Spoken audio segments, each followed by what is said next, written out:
Institute of Engineering and Technology.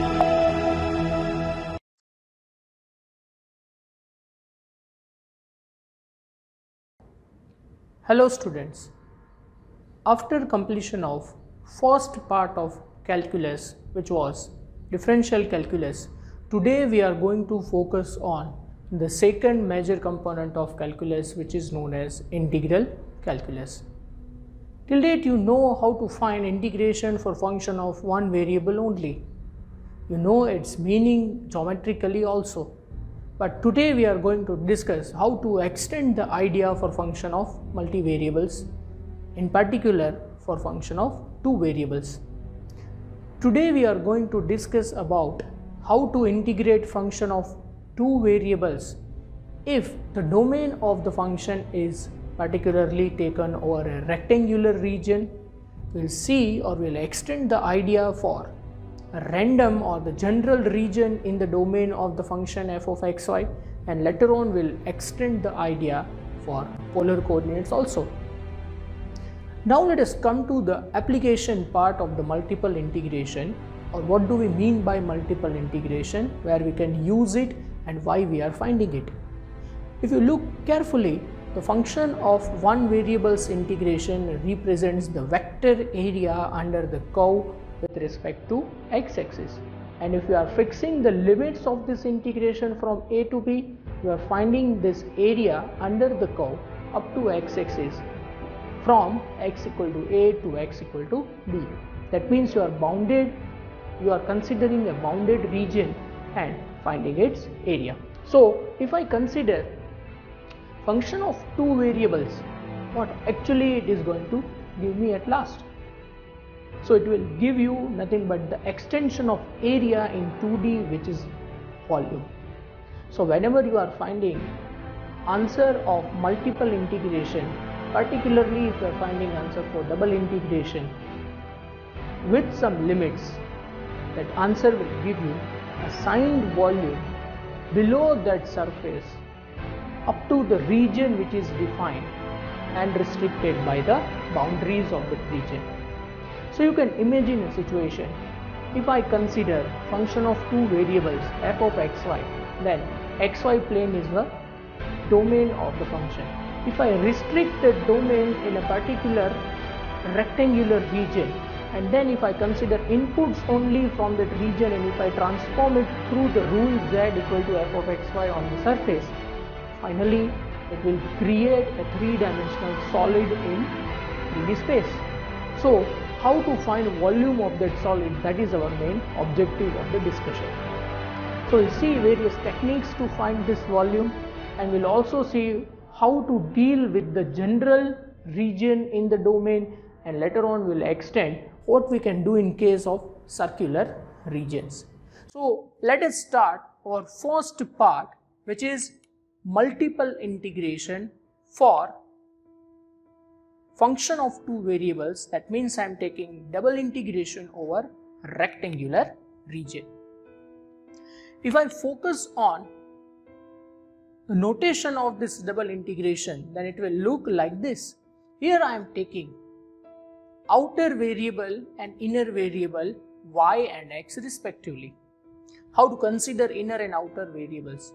So if I fix this as double integration of function of two variables, I need to understand it first of all, and for that reason I am dividing it into two parts. The first part is inner part of the integration, which is nothing but with respect to x for function f of xy, and I am taking dx. If you observe carefully, while taking inner integration, I am not considering outer part of the integration at a moment, and so I am dividing it into inner and outer integrations. So the outer integration is with respect to y in this case, and so y is our outer variable. If I consider inner integration, then it is represented by this orange structure, and so it is known as inner integration. Focusing on these two different parameters of multiple integration, particularly in 2D, let us now consider that how actually it will help you to find the area. So what I'll do, first of all, I will consider a rectangular region which is given by limits of x and limits of y. So on the horizontal axis I am taking x, and on vertical axis I am taking y coordinate. So you can imagine a situation in which this x is from h to g in terms of y, and these are nothing but constants. So it will give you a fixed length of x, similarly fixed length of y from a to b. It will give you a rectangular region. And now in this rectangular region I am taking a random point which is over here denoted by xk, yk. And then if I take its input with help of function f of xy, my output will be on the surface. So I can imagine a neighborhood of this point in form of a square, and that square is nothing but delta x into delta y. So if I find this dx dy first, that means I am focusing only in that small component in surrounding of that point, and then if I find its value of area and if I transform it on surface, it will create a beam in 3D. So now whenever I will find the inner integration, it will give me answer of this beam, and then later on by taking its value for the various possible x and y, it will give me answer for all such beams. So it will give me answer of volume of the structure which is generated by this process. Now to refine this answer, you can see clearly here I am taking a Riemannian sum for the calculation. So if I am taking a big square in surrounding of a point, ultimately it will give the more amount of error in my final calculation of volume. So what I need to do, I need to reduce the value of dx and dy in such a way that ultimately whenever I will take this integration, it will give me most exact value of volume. So for that reason, what I will do, I will consider this integration, which is inner integration, as I am taking with respect to x. My value of y is remaining constant. So you can see in this image clearly that I am cutting my volume parallel to x-axis. So height of y length is remaining same, whereas x length is changing. So there are certain rules for multiple integration. The first rule would be that if I consider inner integration with respect to x, my outer variable must be constant, and so it will result in form of some random function of y, which is over here denoted by phi of y.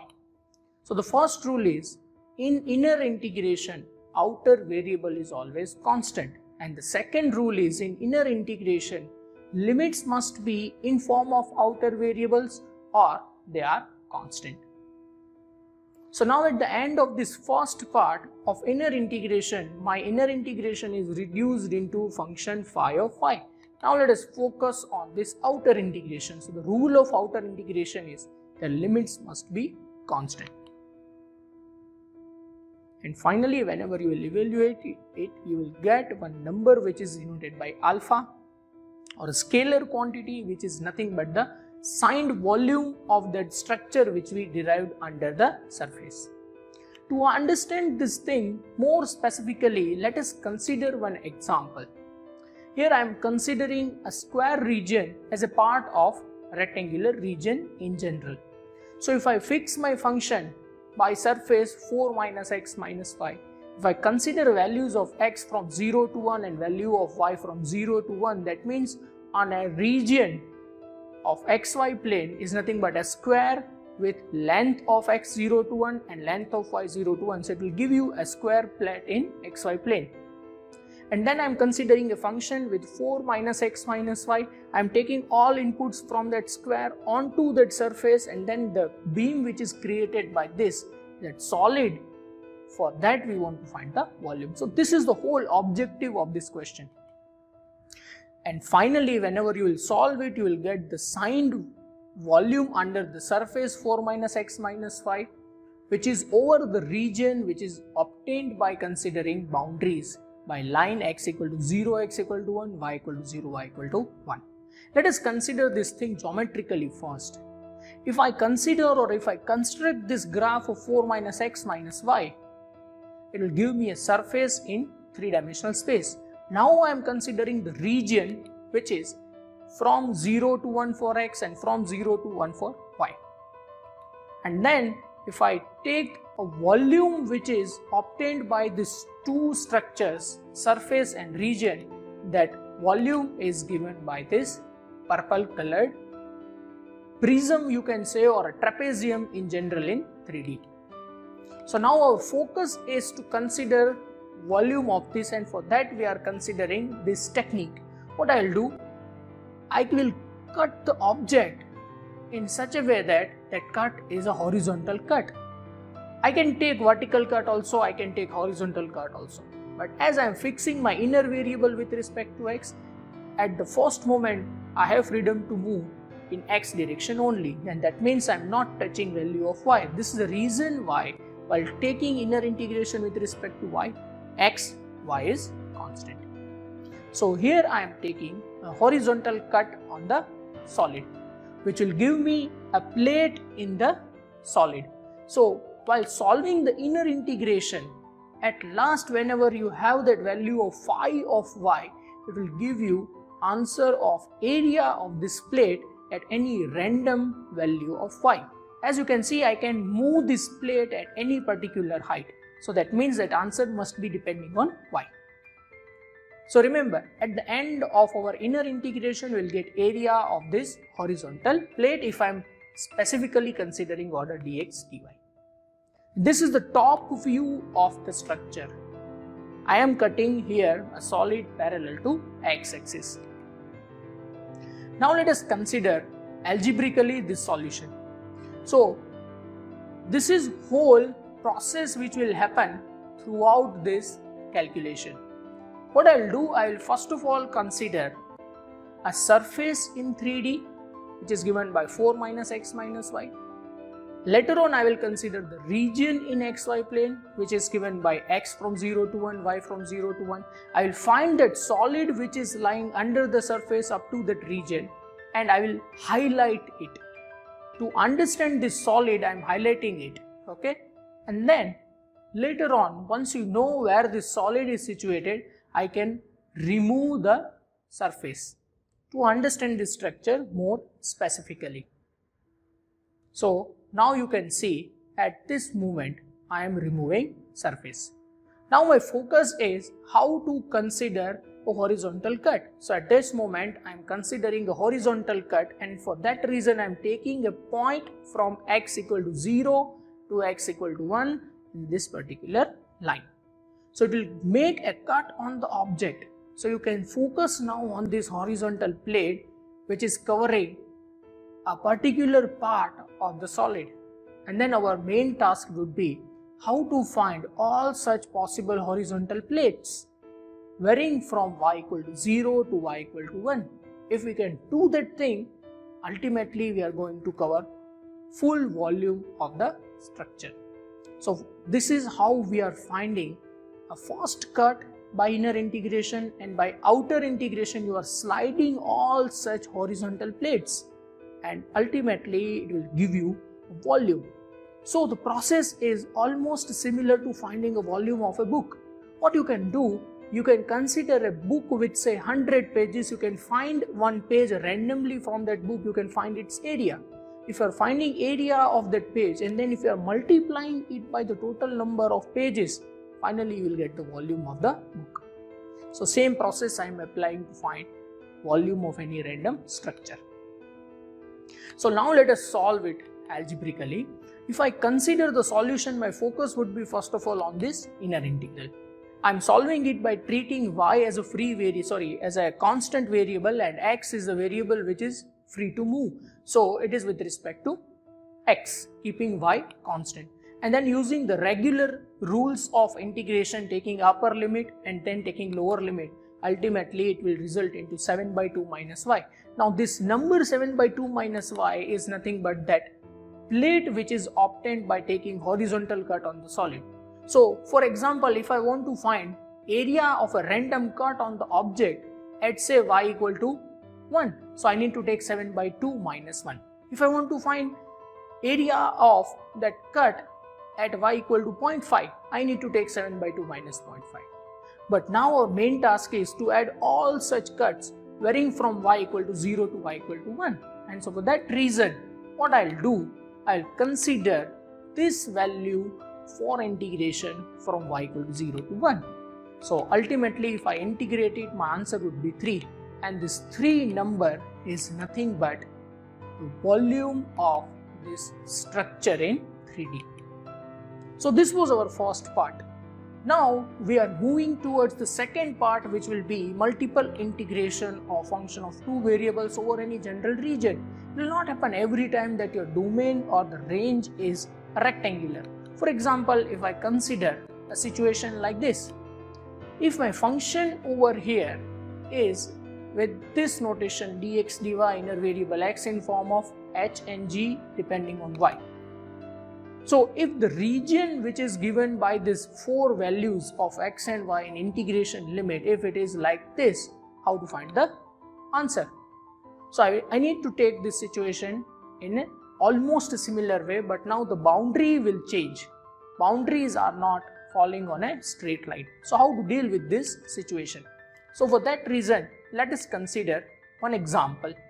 Here I am taking surface 2 minus x square minus y square.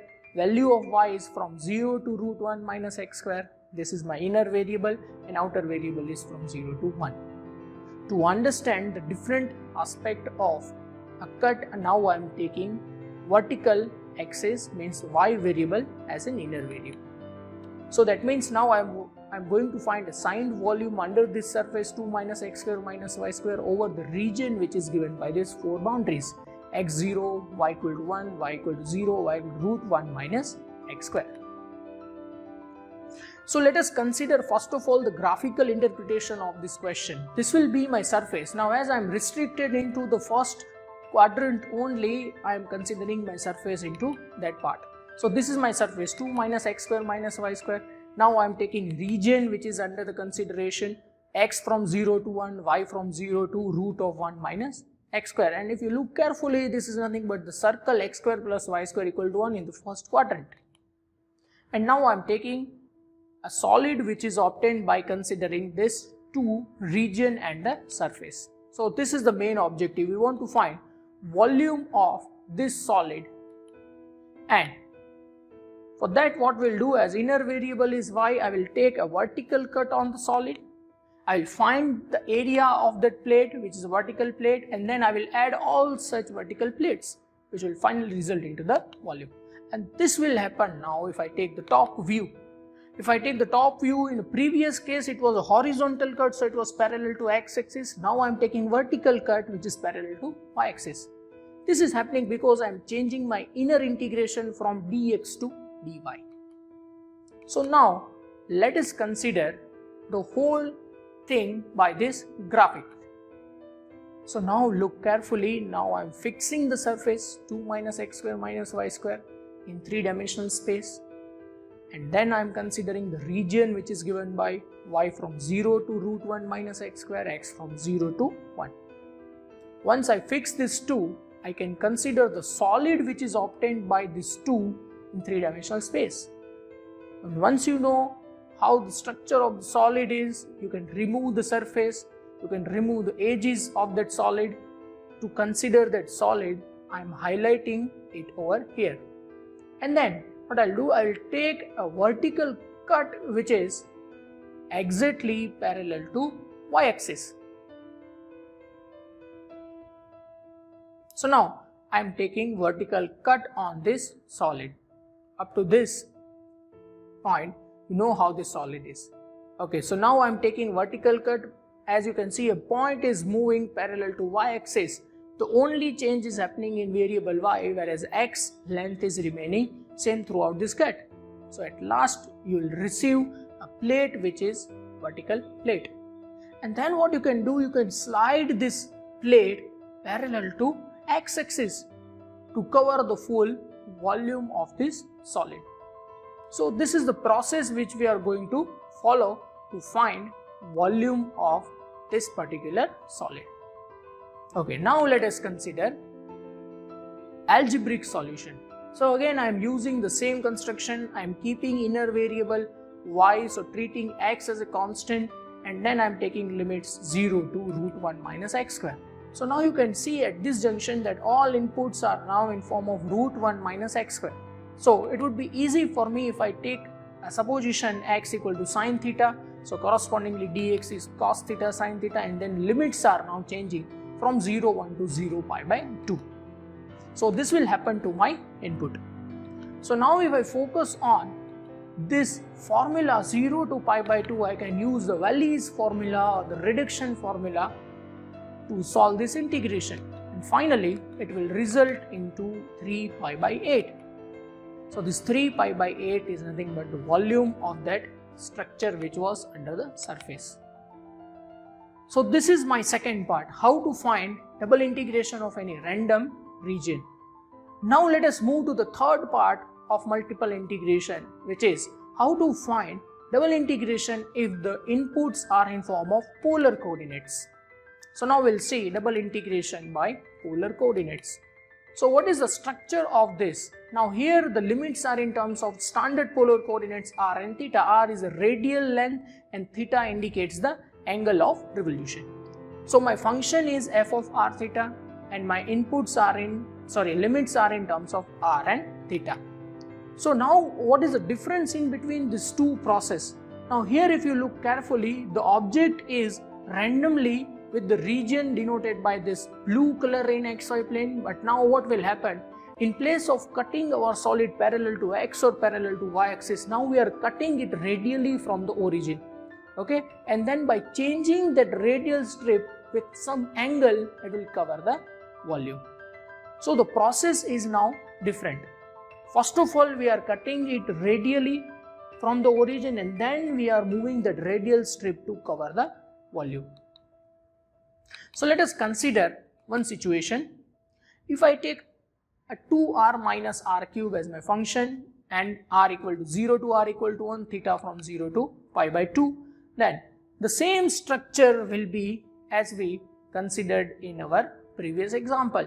I am taking the same surface, 2r minus r cube, it represents the surface, and then I am taking the volume under it. And then what will happen if I consider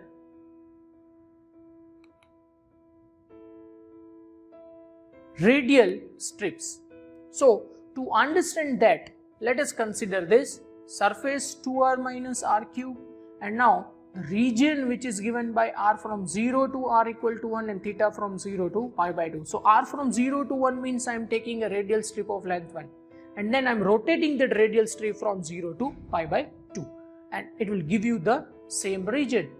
But now the process is different. See, here I am not cutting it parallel to x or y axis and then I am sliding that plate. Here what I will do, I will consider a radial strip which is moving on the solid, and that covers the volume.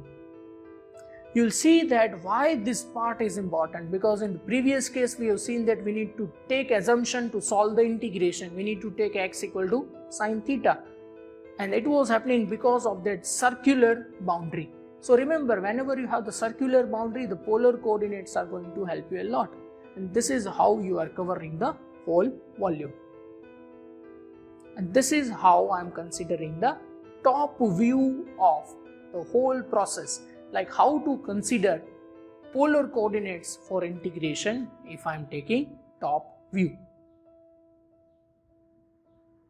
Try to consider a same solid and then imagine how I am cutting it now if I am taking polar coordinates, and this is nothing but the top view.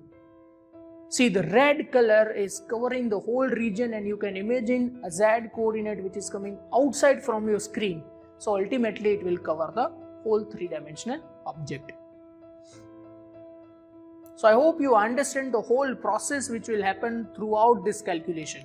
So now if I move to the calculation part, you can see clearly as inner variable is r, I am treating theta constant, but as theta is not present, I am taking simple integration with respect to r. If I take the inputs of limit, it will result into 3 by 4. As it is a constant number, you can take it outside from the integration and final result is again same, 3 pi by 8. This is how we can find double integration for rectangular region. We can find double integration for any general region, and we can find double integration for polar regions also, polar coordinates. So I hope you understand these 3 fundamental calculations of double integration, and later on we'll also cover how to generalize the idea in the case of changing 2 variables, how to change the order of integration and how to change the order of integration from xy to r theta. We'll also cover those 2 parts. Thank you.